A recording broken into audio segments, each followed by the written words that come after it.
So how do we start developing those skills?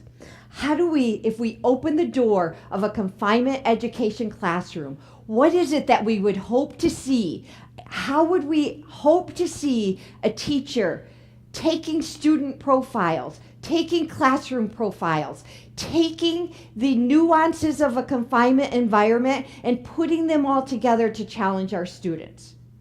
Well, we would like to suggest that a teacher that masters the art of differentiated instruction would go a long ways to putting a very important tool in their toolbox to doing so. Carol Tomlinson is an expert in differentiated instruction, and she provides us with a description of a differentiated classroom. She says that a differentiated classroom is a classroom where there exists different avenues to acquiring content, to processing or making sense of ideas and the learning, and to developing products, demonstrating that students can learn in multiple ways.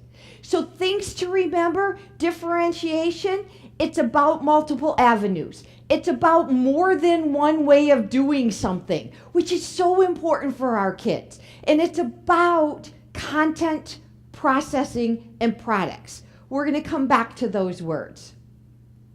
Let's go back to peeking inside that door of a confinement education classroom and what it should look like. And sometimes it's about taking a look at what it should not look like. So let's do that first. It should not look like individualized instruction.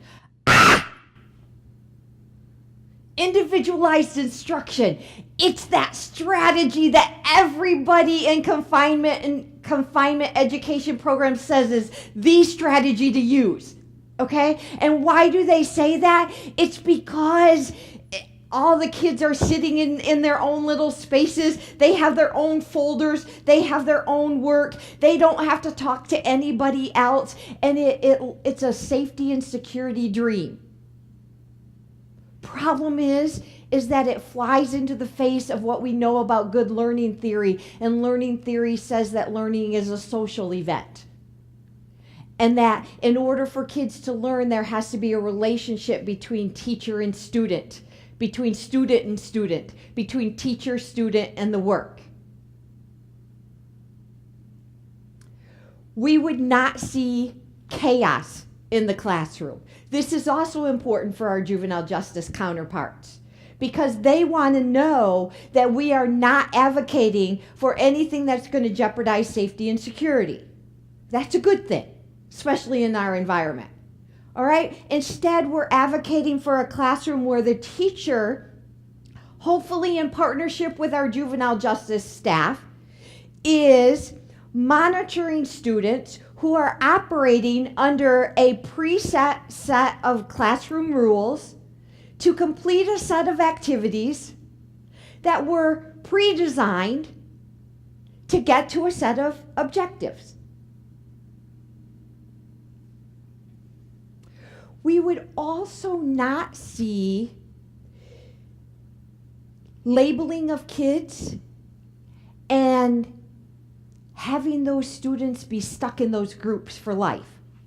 You either fondly or not so fondly remember those days when you were put into reading groups like the Bluebirds, the Cardinals, or the SRA color groups. Well, our kids are usually stuck in the Buzzard group, or they're stuck on purple. The beauty of differentiated instructions is that teachers have some flexibility in their grouping, and when students have strengths, they can move kids around from group to group. And the last thing that you would not see is that you would not see the tailoring of the same suit of clothing. This is a beautiful analogy that Tomlinson uses because I think it's what most people, when they think of differentiated instruction, they think of.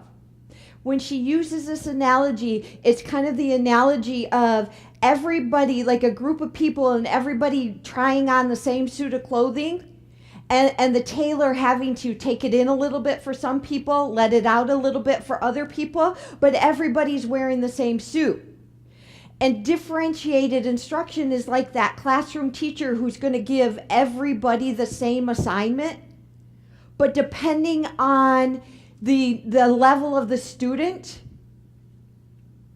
they either add some to it or they take some away from it, depending on the level. That's not differentiated instruction. Okay? So, what is differentiated instruction? If we're going to peek into this classroom and we see a teacher that's mastering this art, we would see a teacher that is proactive, a teacher that recognizes that students come to the classroom with all different needs and with all different learning styles, and the teacher has a plan in place with multiple ways for the teacher to demonstrate the learning, or for the students, to demonstrate the learning. A teacher who is mastering the art of differentiation realizes that it's not about quantity and it's not about adding to and subtracting from the assignment, but it's about quality of instruction and it's about the nature of the assignment. Is it robust? Is the student engaged? Is it relevant? Is it based on past learning?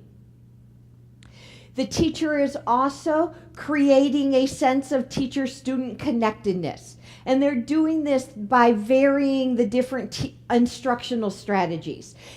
We don't go in every day and the teacher is handing out folders and the students are doing the same thing every day. But the teacher is varying the instructional strategies. Sometimes it's individual work. Sometimes it's small group work. Sometimes it's projects. Sometimes it's whole group instruction. And the teacher is building community in the classroom. And then finally, we know that the teacher does this well when it's part of what she does or he does all the time. The teacher really owns it. Now, obviously, when it's a skill that you're just learning, you have to really think about it. But a teacher that has mastered the art of differentiation does it without thinking, does it automatically, kind of like breathes it.